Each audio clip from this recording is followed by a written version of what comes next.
el momento político, pero quería agradecer, chico, la cantidad de anunciantes que tenemos en el Remix de Noticias. Además, quiero contarles a ustedes que creciendo día a día. Ella no lo va a decir porque es muy sencilla, pero yo no. Yo soy sencillo, pero carismático como ella también, ¿eh?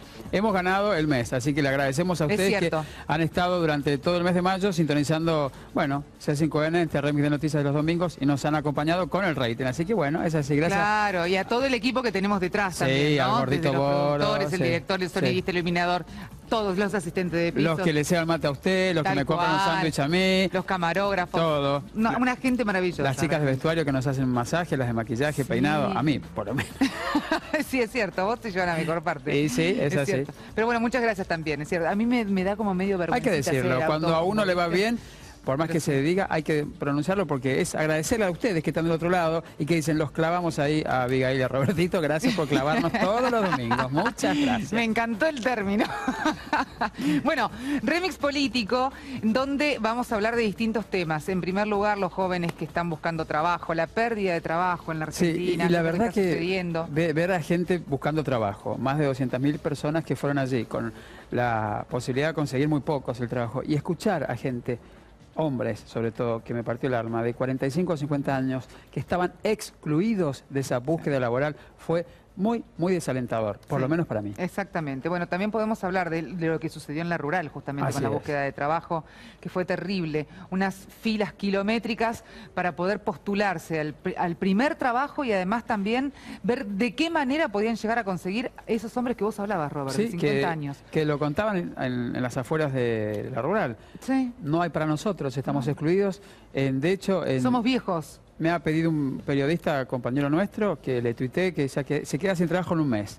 Y tiene nuestra un poco más de 30. Y desesperante. Desesperado. Exacto. Bueno, vamos a presentar a nuestros invitados. Juan Carlos Cuño, ¿cómo te va? Junio, perdón. Bien, ¿qué tal? Gracias por la invitación. Justo me voy a ahogar. Nicolás del Caño, ¿cómo te va? ¿Qué tal? Muy buenas tardes. Y aquí a mi derecha, Daniel Arroyo, exministro bonaerense, ¿cómo le va? Un gusto. Y a ella sola, Victoria Tolosa Paz, referente de la Casa para la Victoria. ¿Qué tal? Bueno, gracias por venir. Gracias por la invitación. Muy amable por estar aquí. Bueno, a ver, me gustaría saber la opinión de todos ustedes sobre esta pérdida de trabajo y lo que había sucedido, ¿no? Días atrás, en la semana, y sobre todo con esta feria de postulación del trabajo. ¿Qué opinan? La Argentina tiene más de 1 millón de jóvenes que no estudian ni trabajan. Yo creo que fue una buena iniciativa del gobierno. Los famosos niní. Exactamente, fue una buena iniciativa del gobierno de la ciudad y que quedó desbordado porque hay un montón de jóvenes que no trabajan. De 200.000 que se presentaron, solamente el trabajo era para 11.000. Para 11.000 y eran muchas pasantías, rentadas, o sea, trabajo estrictamente eran muy poquitos. Tengo fe de allí, de gente que fue quien al llenar la planilla, en ese instante, al no cumplir o algún que otro requisito, era descartada inmediatamente. Claro, no, y a muchos lo que les pasaba es que le decían, bueno, después mandanos un mail, o sea, lo que está reflejando... Que nunca son leídos. Claro, lo que está reflejando es que hay un montón de jóvenes que no tienen trabajo. Uno para trabajar necesita habilidades duras y habilidades blandas. Habilidades duras es saber de carpintería, si uno es carpintero, y habilidades blandas es ir todos los días a trabajar 8 horas, sostener el ritmo. Gran parte del problema de los jóvenes excluidos en Argentina es que no terminan la escuela secundaria, la mitad no terminan la escuela secundaria y les cuesta sostener el ritmo, ir todos los días a hacer una determinada actividad.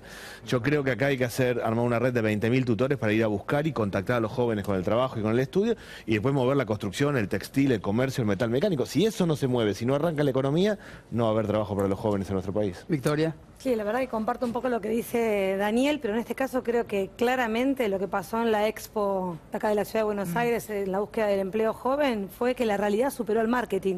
Creo que habían planificado un gran escenario marketinero y que no hubo ni hay políticas activas para dar respuesta a la búsqueda de empleo, fundamentalmente porque lo que está pasando en la Argentina hoy es que está cayendo la producción industrial. El último índice que dio el INDEC con respecto a la producción industrial, que tiene que ver, por supuesto, en que eso produce pérdida de empleo. Si estamos hablando de fábricas que producen menos, estamos hablando de que venden menos y por ende tienen cada vez menos empleados formales. Y al mismo tiempo estamos viendo cómo, desde que arrancó el gobierno de Cambiemos, la capacidad instalada de todas las pymes, de las que realmente producen empleo, está siendo devastada. Tenemos fábricas con el 50% de capacidad instalada, sobre todo la textil, por ejemplo, en la Argentina. ¿Qué quiere decir esto? Que tenemos que seguir produciendo en nuestras pymes.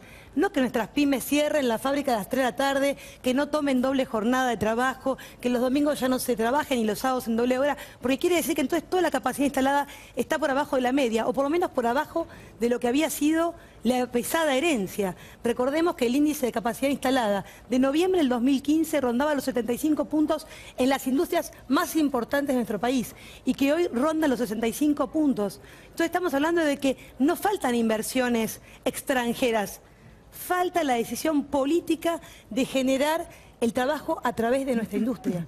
Nicolás, Juan Carlos. Sí, yo creo que la responsabilidad no es de los jóvenes por ninguna situación de falta de capacitación. Claro que la capacitación siempre es un atributo de cada ser humano, del conjunto de la sociedad, que la sociedad y el Estado debe estimular. Pero la principal responsabilidad política de esto es precisamente del gobierno nacional y del gobierno de la ciudad, no de los jóvenes que en este momento no tienen trabajo. Teníamos en el 2015 un 5,9% de desocupación en el país. Estamos en más del 9% de desocupación en el país, que es un 50% más. El problema de fondo es que no se genera trabajo porque hay una política económica tendiente a la depresión del mercado interno, precisamente a bajar el salario, lo cual es funcional a la caída del mercado interno, bajar las jubilaciones, que este año han bajado, al igual que los salarios el año 2016 y continúan el 2017. Por lo tanto, no hay fomento al trabajo. Es cierto que el desempleo juvenil es un fenómeno mundial y también es un fenómeno nacional, pero hay que poner el acento en que haya políticas para generar empleo. Las actuales políticas del gobierno nacional y del gobierno de la ciudad, de consumo con el gobierno nacional, no propenden a generar empleo, sino realmente a destruir empleo. Ese es el tema político de fondo que creo que hay que tener en cuenta. El espectáculo mostró que incluso los indicadores del INDEC que muestran un crecimiento de la desocupación se quedan cortos, porque ese espectáculo que aquí se decía, teatralizado del gobierno de la ciudad para generar una iniciativa frente a un problema gravísimo como es la falta de trabajo, quedó desbordado.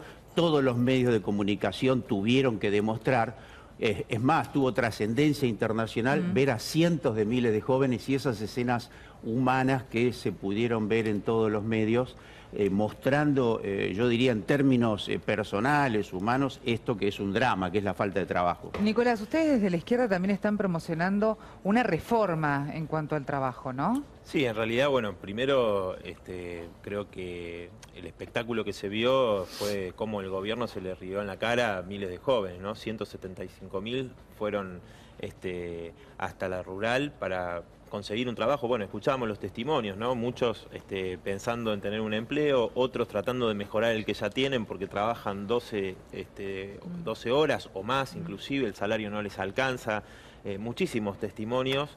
Creo que la política del gobierno ha sido muy clara, que ha sido golpear duramente al pueblo trabajador y los despidos han sido una de las medidas más duras que ha tomado el gobierno. Hubo 200.000 puestos de trabajo que se perdieron durante el año pasado. Entonces, nosotros frente a esta situación, lo que estamos planteando es la reducción de la jornada laboral a 6 horas sin afectar el salario. O sea, porque muchas veces los empresarios dicen, bueno, vamos a reducir la jornada, pero reducimos también el vamos sueldo. a reducir el salario. Nosotros planteamos que no, que lo que hay que afectar es la ganancia de los empresarios. El otro día, conversando con trabajadores de Siderca, me contaban que en los últimos 2 años despidieron 2.000 trabajadores. 2.000 trabajadores. Ahora, la empresa en el primer trimestre de este año aumentó más de 10 veces sus ganancias. Entonces, justamente no se entiende. Claro, lo que nosotros estamos planteando es que se repartan las horas de trabajo, porque además hay 1/3 de la clase trabajadora en la Argentina, según esto lo dice el INDEC, ¿no? Según los datos oficiales del INDEC, que está sobreocupada.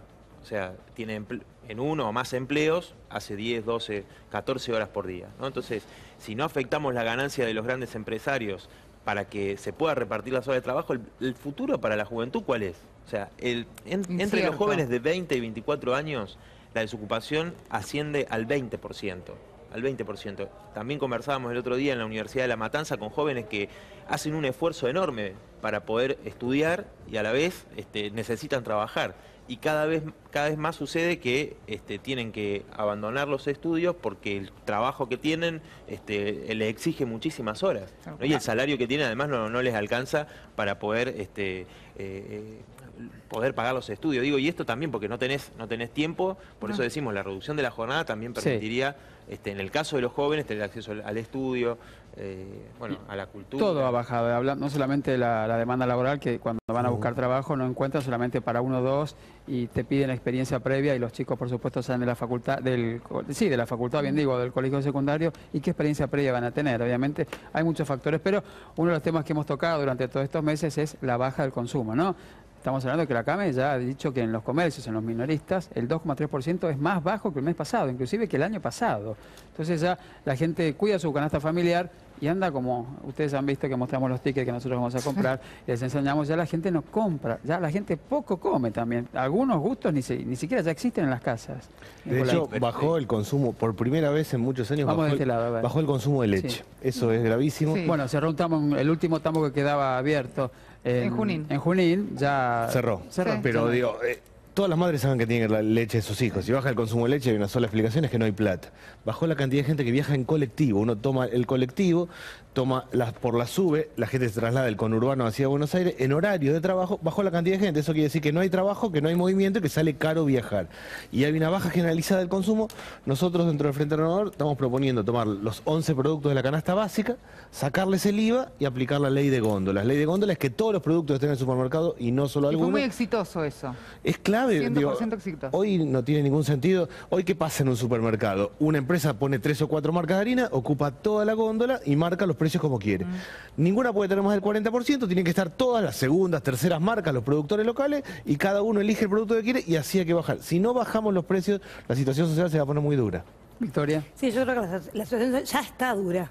O sea, yo creo que está muy dura. Lo ves en la calle, la gente no compra, no consume. La gente no solamente no consume, sino que tiene graves problemas, como decías vos recién, para poder sostener su economía diaria. O sea, comer, salir, tomarse la SUBE, poder pagar el gas. Ayer estuve con una jubilada en la zona de La Plata, en Gorina, que lloraba en la calle a las 10 de la mañana, que iba a la panadería y me decía que le acababa de llegar la factura de luz de 880 pesos, que ella era una persona sola, que alquilaba una vivienda y que solamente prende la hornalla. Fíjate el cuidado de la abuela viendo cada vez, una sola vez por día cuando cocino de noche, porque yo al mediodía no almuerzo, me decía. No, hablamos de 6.000 y pico de pesos. 6.300 y pico de pesos, poquito de su salario de jubilada mínima, y le llega una factura de luz de 880 pesos. La situación social es alarmante, no solo el consumo de leche, que por supuesto bajó y es alarmante, sino que también en la Argentina comer una tira de asado un domingo pasó a ser algo extraordinario y excepcional. Algo excluyente. Entonces me parece que realmente la situación es muy grave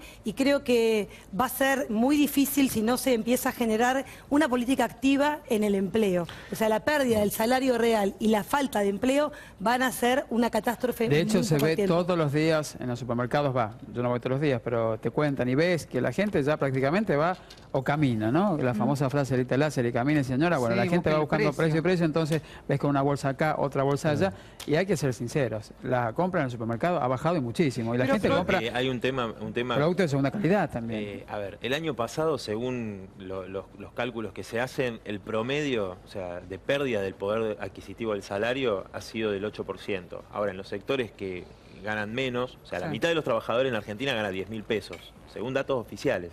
Bueno, ese sector perdió mucho más que el 8%, que es el cálculo que se hace. Entonces, las paritarias, ahora están cerrando paritarias que no contemplan en lo más mínimo la pérdida del año pasado y tampoco contemplan la inflación de este año. Sí, o la pérdida que van a tener este año. Claro, no se contempla. Hablamos de 20, 22%. La inflación estipulada por Sturzenegger y el gobierno entre el 12 y el 17%. Bueno, una mentira a la vista de todos. Entonces, y además los alimentos suben por arriba de todo el resto. Suben por arriba, entonces, los alimentos por encima de todo. Por eso en los sectores de trabajadores que menos ganan, la pérdida ha sido alrededor del 15, 18%. Entonces nosotros planteamos, ningún trabajador tiene que ganar menos de lo que cuesta una canasta familiar. Mira, estaba viendo allí imágenes de unas botellas de vino. Ya es un producto de lujo prácticamente que la gente no consume.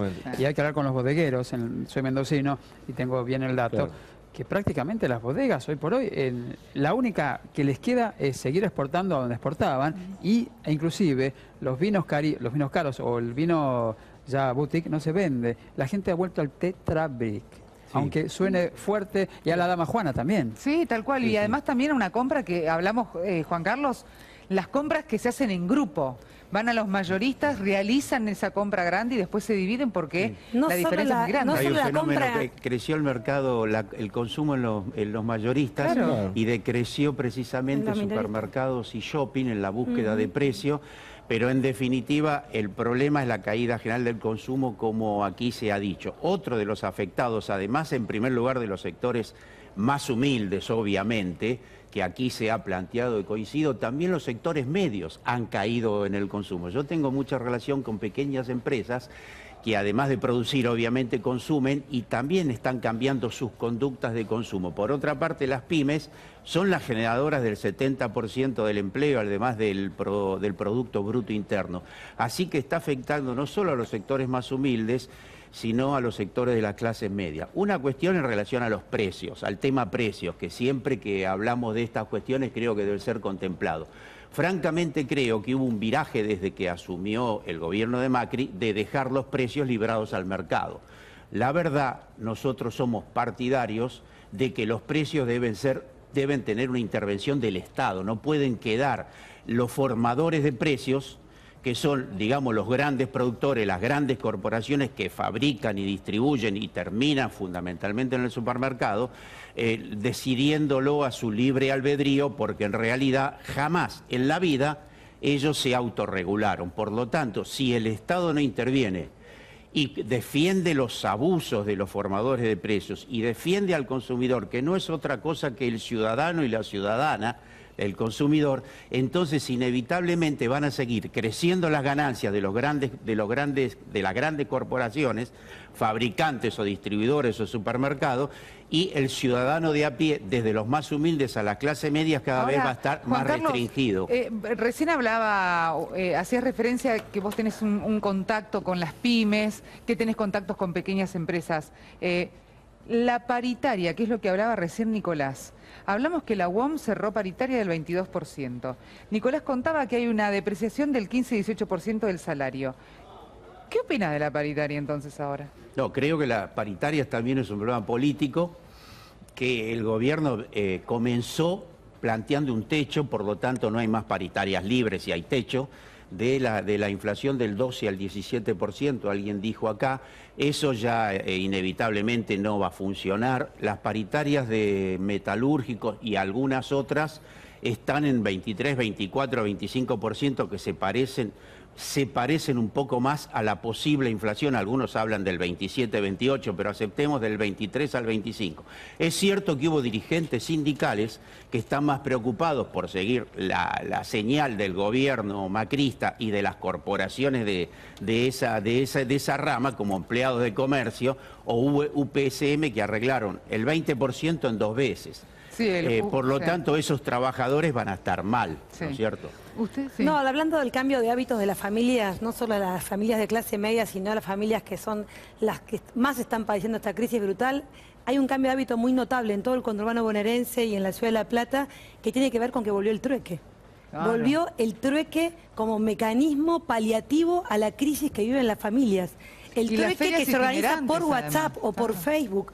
Un trueque que tiene que ver con, llevo un par de zapatillas que ya no le queda a mi chico para llevarme una caja de leche en polvo. O sea, estamos viendo esa realidad en el conurbano y en las grandes ciudades de la provincia de Buenos Aires. Es muy alarmante. Hay cambios de hábito, no solamente en la señora que va y busca precios en todos lados para ver de qué manera cuida el mango, sino que efectivamente el trueque pasó a ser moneda corriente como allá en el 2001-2002. No, y de hecho lo que hay es más gente en los comedores comunitarios, más chicos que se quedan a comer en las escuelas, están comiendo mal, porque en la provincia de Buenos Aires son 16 pesos por chico. Y también ¿qué comen por 16 pesos por un chico? pedazo de pan de la semana pasada, una feta de jamón que quedó el mes pasado, los proveedores le dan eso y los chicos comen mal. Si un chico come mal, va a aprender mal y se va a complicar.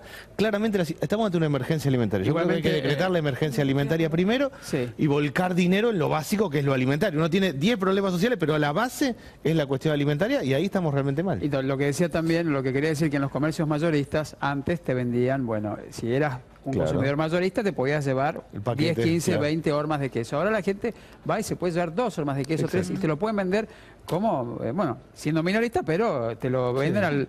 Dice, ahora vas a ser mayorista, porque te lo dicen hasta en las cajas. ¿Ves la gente que se lleva cajas y cajas de quesos o de cajas de leches y demás? Y como dice Abigail, lo sabemos todos, después las reparten en el estacionamiento lo he visto. En la compra comunitaria. En el estacionamiento, bueno, vos pagaste tanto, vos esto creo que te hace falta. Y ahí empiezan. Y también lo que dice usted, el tema del trueque. Bueno, he escuchado a mujeres, el mes pasado compramos la leche, y bueno, yo me llevé 2 sachets o 2 cajas. Ahora te toca a vos llevarte la horma de queso y yo me quedo con los 2 sachets.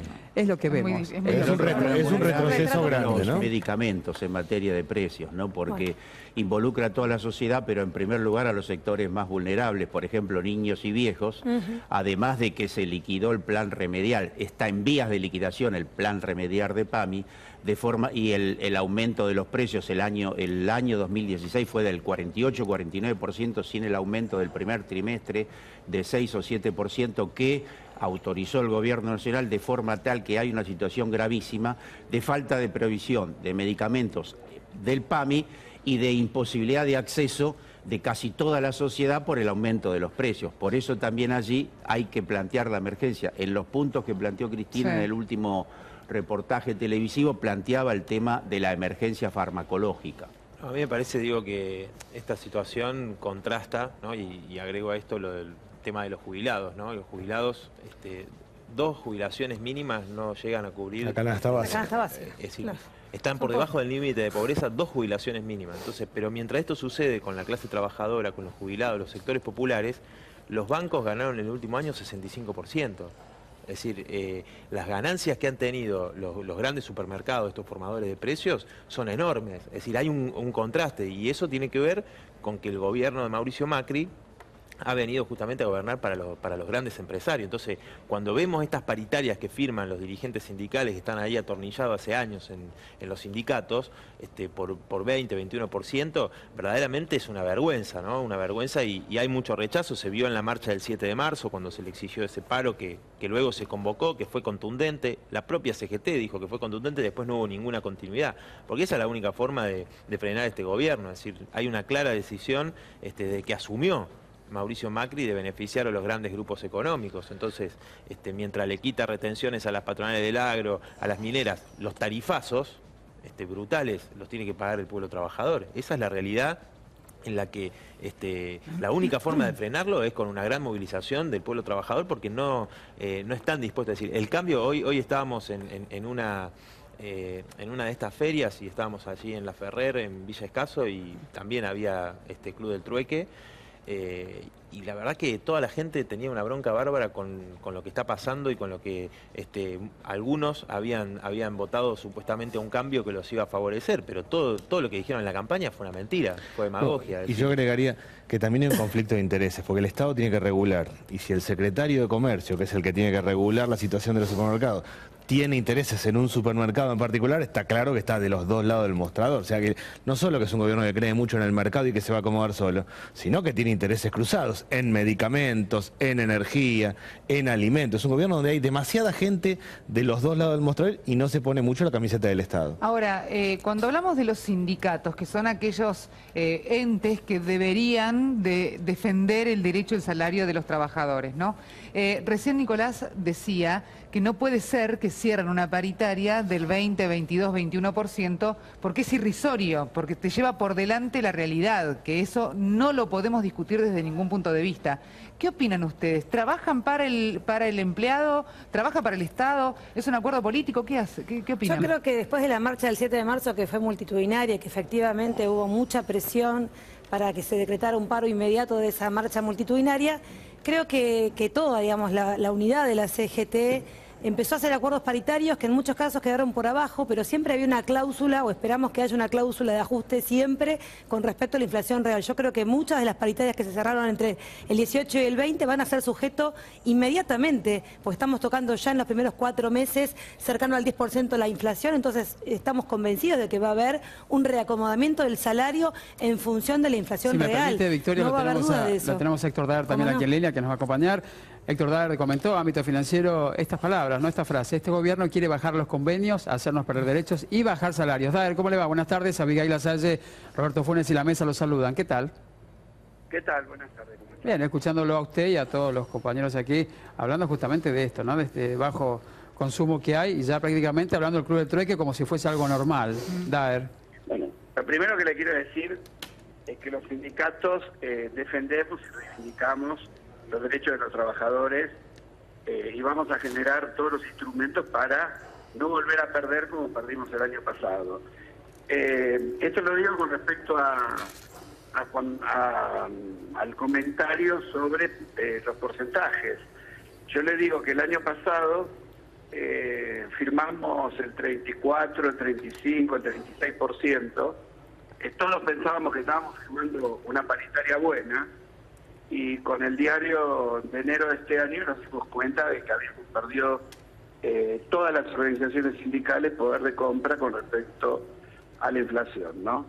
Así que la estrategia para este año, la mayoría de los gremios fue establecer pautas de ajuste más allá de lo que se pueda firmar en estos meses. Le puedo dar el ejemplo de mi organización. Sí. Nosotros nos planteamos decir, bueno, es la inflación de enero a diciembre más 2%, ¿no? En términos de tener también una recuperación hacia atrás. En el marco de eso, después firmamos lo que uno evalúa cómo viene funcionando la inflación hasta estos días, ¿no? Entonces, firmamos el 23% en 2 tramos ahora. Ahora, después de octubre, todo indica de que por más que de acá a octubre haya un amesetamiento de la inflación, después de octubre van a venir algunos impactos en términos de tarifa y en términos de inflacionarios que los tenemos que cubrir.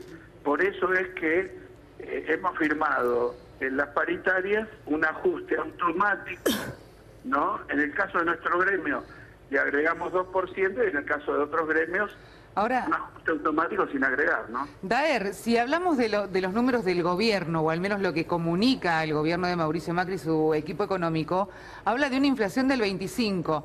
Algunas encuestas y consultoras hablan de una inflación que puede ser del 25%, las más a favores o afines al gobierno, y otras hablan del 27-28%. Sí, estamos en un 10, un 4. Bueno, si es así, es el incremento salarial. En la mayoría de las organizaciones sindicales que discutieron una cláusula gatillo, yo le quiero aclarar que el gobierno no habla de eso. El gobierno hablaba del 17, después habló del 19 y ahora habla del 20. Ahora, ninguna paritaria se firmó por debajo de eso, ¿no? Ahora, todos tenemos que garantizar el reaseguro de establecer un acuerdo que automáticamente, si la inflación va por sobre lo que está pactado, se actualice. Y los datos inflacionarios hoy tenemos, tanto de la UMED, el gobierno de la ciudad, como algunas provincias, y el INDEX, digamos, todos andan alrededor de lo mismo. Bien. Con lo cual lo tenemos que tomar en cuenta, ¿no? Daer, aquí lo tengo a Juan Carlos Junio, que le quiere hacer una consulta, que es un invitado de la mesa, por favor. Sí, ¿qué tal, Daer? ¿Qué tal? Usted dice que se dieron cuenta que en el 2016 los aumentos salariales fueron inferiores a la inflación. Efectivamente, todo el mundo habla del 6 al 8% de pérdida. Está claro que el gobierno nacional se propone un ajuste porque lo dice abiertamente. El año pasado lo logró y se trata de que este año no lo vuelva a lograr. Ahora, si estamos ante un gobierno que se propone ajustar, está claro que la CGT, como la organización principal de los trabajadores, más allí de que está también la CTA, tendría que tener una política de enfrentamiento a esta política del gobierno nacional de defensa de los trabajadores a través de la lucha, pareciera, porque desde el punto de vista de la negociación no se ve que se pueda lograr que los trabajadores tengan un resultado. Bueno, acá quizás tenemos una apreciación diferente sobre lo que es la lucha, ¿no?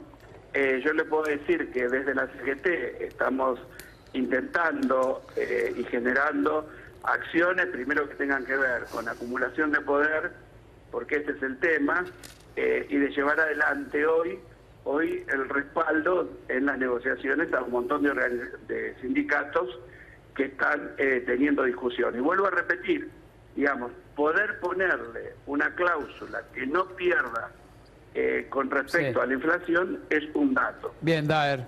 Muchas gracias por este contacto. Seguimos aquí en la mesa con todo el equipo que ha llegado. Bueno, desde este lado, Junio del Caño, la señora Victoria y el señor Arroyo.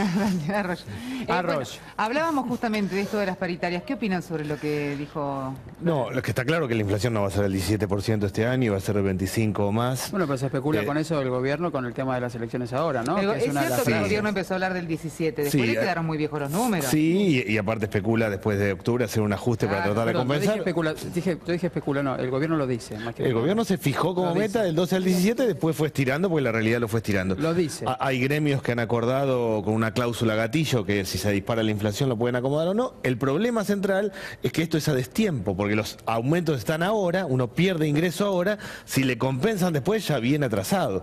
Y el año pasado venimos con un atraso importante. Yo creo que seguramente va a haber conflicto en la segunda parte del año y se van a rediscutir las paritarias, pues la inflación ha sido muy alta y la pérdida de empleo, las dos cosas juntas. Porque además hay cifras, perdón Nicolás, que ahora por ahí esto te sirve para lo que ibas a contestar, pero además hay cifras. ¿Se acuerda el 20, 22, 23%?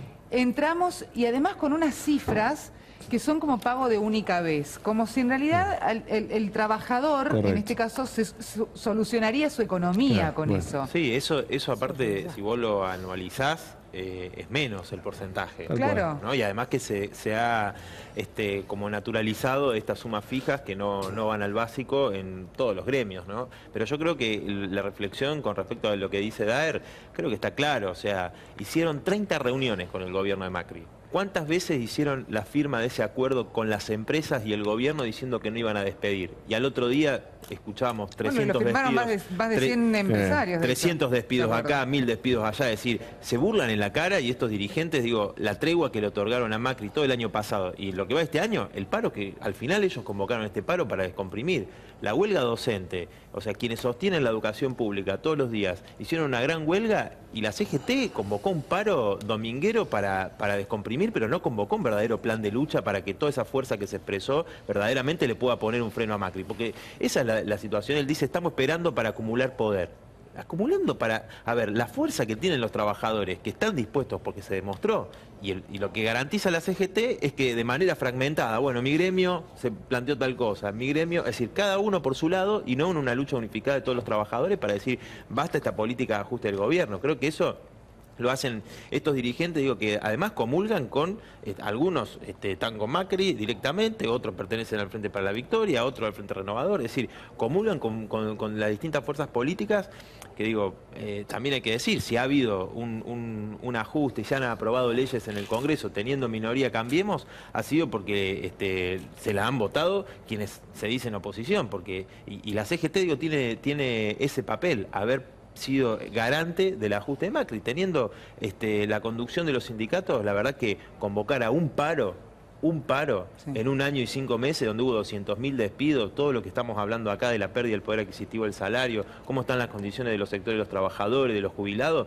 verdaderamente es una vergüenza. Por eso nosotros impulsamos la organización de cuerpos delegados, de comisiones internas en cada uno de los gremios donde hemos avanzado de la izquierda y, por supuesto, estamos planteando la pelea porque el aumento sea para cubrir lo que ha aumentado la inflación, que es mucho más que los salarios, ¿no? Hoy ha comenzado, digamos, el panorama electoral más firme, más claro en la calle, ¿no? Porque, a ver, lo que decíamos nosotros hace un tiempo atrás, y ustedes que han venido aquí invitados también, la gente no tiene incorporado la votación, no tiene idea, ni siquiera, como decía Begailoy, no tiene idea en qué se trata las PASO, no tiene idea de qué van a votar o qué es lo que van a encontrarse allí con las mesas de votación. Corrientes, La Rioja y Chaco están votando el día de hoy. Aquí comienzan 2 meses ya intensos, me parece, de campaña de cada uno de los partidos. ¿Y cómo ustedes ven estas legislativas, ¿no? Porque se juega, me parece a mí, no sé si ustedes están de acuerdo, el todo por el todo. Ahora sí se ve, ¿no?, lo que va a suceder a fin de año. Yo creo que son claves por esto. Si el gobierno gana, va a ser un ajuste muy fuerte después de octubre. Por eso yo creo que el gobierno tiene que perder, tenemos que consolidar una oposición. Nosotros hemos armado un país que nos vemos a nosotros mismos como una oposición responsable, que somos críticos y propositivos. Lo que está claro es que la situación está mal, que la mayor parte de la gente ve mal, va perdiendo ingresos y no quiere volver para atrás. Esa alternativa que vamos construyendo con un país, creo que realmente, basada en las propuestas, nos va a dar una chance electoral. ¿Y si gana?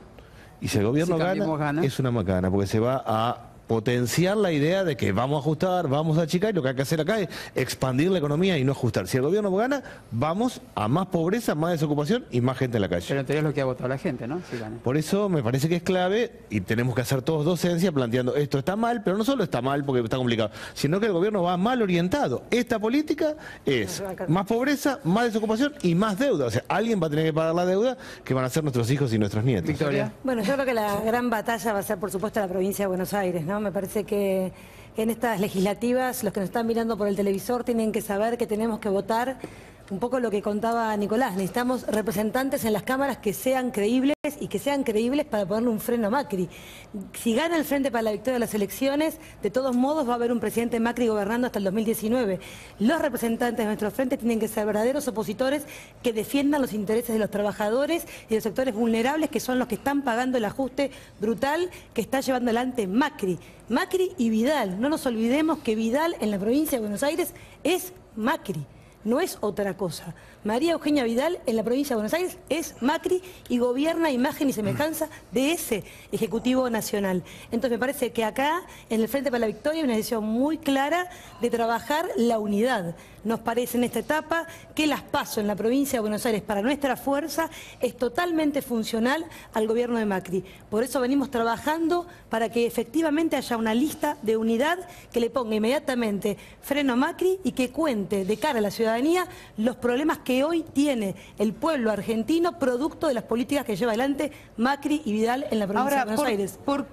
¿Por qué no se mete el Estado, por ejemplo, ya que estábamos hablando de los precios y la canasta básica, por qué no se mete el Estado a romper con los precios o la suba de precios o negociar con los empresarios? Porque el macrismo se opone por su propia definición filosófica a que el Estado actúe sobre los precios, sobre los formadores de precios, porque su definición filosófica es que el mercado libremente debe de autorregularse, lo cual es un sofisma. Eso no ocurre ni ocurrió nunca. Yo creo, teniendo en cuenta lo que ustedes dicen, la importancia de estas elecciones, que los que somos oposición no tenemos que estar preocupados por ser una oposición responsable. Discrepo. Creo que responsable no puede ser votar, pagarle a los fondos buitres. Eso no es ser responsable, eso es ser funcional a un dispositivo político de un gobierno que tiene minoría en el Parlamento y, sin embargo, sobre la base de esos acuerdos parlamentarios logró sacar leyes que no se corresponden con lo que incluso los candidatos de esas fuerzas políticas le planteaban a la sociedad, como por ejemplo el pago a los fondos buitres, que lo tendremos que pagar todos los argentinos. Estoy de acuerdo con que efectivamente hay que unirse y fundamentalmente hay que unirse alrededor de ideas y de propuestas a la sociedad.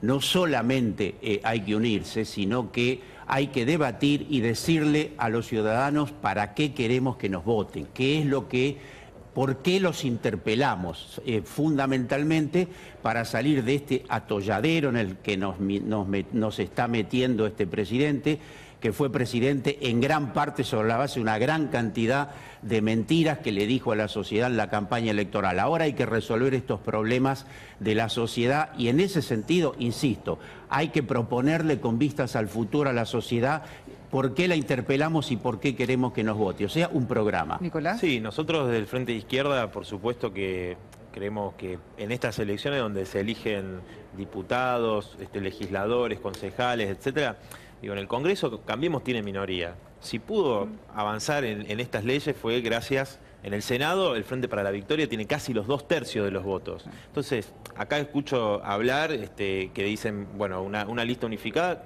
con esa misma gente, es decir, con los mismos que le permitieron a Macri aplicar el ajuste, con los gobernadores que aplicaron el ajuste, el ajuste en sus provincias. Es decir, el Frente para la Victoria, cuando vayan a ver la boleta del Frente para la Victoria, ¿cuántos de esos diputados, cuántos de esos legisladores votaron? El Frente para la Victoria senadores votaron los fondos buitres. Esos fueron los renovadores y vos lo sabés. Los renovadores y el Frente para la Victoria del Senado. Yo lo dije recién. El Frente para la Victoria del Senado le votó una parte del Frente para la Victoria. Gran parte del Frente para la Victoria le votó, inclusive votaron a los jueces del 2x1. No trates de igualar al Frente para la Victoria con el macrismo, que eso no funciona. No, yo lo que te estoy diciendo es lo que ustedes mismos dicen. O sea, lo dijo Cristina Fernández de Kirchner el otro día. Votaron las leyes, no estuvieron a la altura de las circunstancias, lo dijo ella. No es que no estuvieron a la altura, votaron las leyes, votaron los jueces del 2x1, a pesar de que el CELS y otros organismos habían alertado lo que pensaban estos jueces. Algunos senadores, como dice Junior. La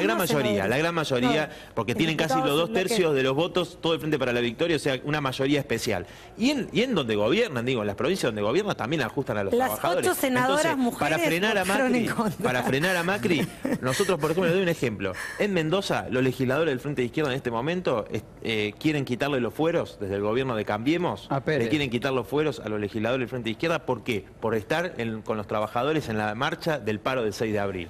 Es decir, que nosotros estamos orgullosos de participar en cada una de las luchas del pueblo trabajador, defender una agenda en la Cámara de Diputados que va en este sentido y al mismo tiempo rechazar todas las medidas de ajuste. ¿A vos no te parece gobierno? Que Cristina es oposición a este gobierno? ¿Hay alguien más atacado que Cristina por este gobierno? Yo te estoy planteando que está claro que lo que dicen ustedes es hagamos una lista, dicen por un lado le votaron todas las leyes, ahora vamos todos juntos. No le votamos nada. Vamos todos juntos. Los que votaron mal van a ir con los que votaron. Nos queda poco tiempo. En un minuto, no, un poco para usted, un poco para usted. Usted, bueno, salió todo, linda camiseta tiene Junio, ¿eh? No, a ver, breve. Pero que ya nos tenemos que ir, ¿vio? Breve pero intenso. Brevísimo. El Frente para la Victoria y el PJ tienen mayoría en el Senado. Ninguna ley hubiera salido si no se hubiera aprobado. Eso está claro por un lado. Por otro lado, acá hay que hacer otra cosa distinta. Así como vamos mal, hay que encarar otras políticas. Nosotros vamos a hacer un programa muy concreto, muy orientado al mercado interno y al trabajo y a los jóvenes. Bien. Victoria. Bueno, yo creo que efectivamente no comparto para nada la mirada de Nicolás, ni tampoco la mirada de Daniel en este punto, porque sí es cierto que una minoría de senadores que apoyaron la designación de 2 jueces que después, por supuesto, nos decepcionaron, hay una cantidad de dirigentes del Frente para la Victoria que han sido totalmente criteriosos, sobre todo en la Cámara de Diputados, y han defendido lo que siempre tuvieron que defender, que es el empleo y a la gran cantidad de trabajadores, impidiendo muchísimas leyes que avanzaron y avanzaron en acuerdo con otra fuerza que no fue el Frente para la Victoria. Bien, pero fundamentalmente, para lograr esa lista de unidad, comparto, tenemos una agenda para adelante para decirle a los electores por qué el Frente para la Victoria va a resultar la única opción válida, porque no es cierto que acá hay una gran avenida del medio. Yo creo que está totalmente polarizado y la gente ve únicamente con posibilidad de defenderla para garantizar el empleo, para que el salario real les rinda, para que vuelvan a tener una vida digna a una única persona, que es a Cristina Fernández de Kirchner. Y en ese imaginario tenemos que empezar a construir las nuevas candidaturas, los nuevos representantes con esta idea central que es recuperar el empleo de la Argentina. Nicolás. Sí, nosotros claramente convocar a toda la juventud, a los trabajadores, apoyar y fortalecer al Frente de Izquierda, porque lo que va a venir después de octubre, si este gobierno gana las elecciones, inclusive ellos creo que están dispuestos a hacer el resultado que sea, intentar avanzar, pero la única forma es justamente cada una de las luchas del pueblo trabajador, unificar esas peleas, y en los diputados del Frente de Izquierda tienen la garantía de oponerse a este ajuste y estar en cada una de las luchas, ¿no? En cada una de las movilizaciones vamos a estar presentes para derrotar el ajuste de Macri, verdaderamente que es el único camino. Por eso esas bancas son puestos de lucha que están al servicio de todas estas peleas que se dan. Bien. 2 palabras de la Ciudad Autónoma de Buenos Aires. Yo soy de aquí, finalmente hablamos de la provincia, qué sé yo. 2 eran. Junio, ¿qué pasó? 2 eran. 2 palabras. 2 palabras. Acá es Macri, Rodríguez Larreta y Lustó. Todo eso conforma el Frente Conservador de la derecha. Hay que votar distinto a eso en una propuesta alrededor del kirchnerismo con un sentido amplio y programático. Mirá vos, aquí 59 cerró, qué maravilla. Bueno, si hablamos de la capital y la ciudad, hay que apoyar a Miriam Bregman, ya no tenemos que ir, candidata a ya diputada. Se acabó lo que se daba. Gracias Nicolás, gracias Juan Carlos, gracias Victoria, gracias Daniel.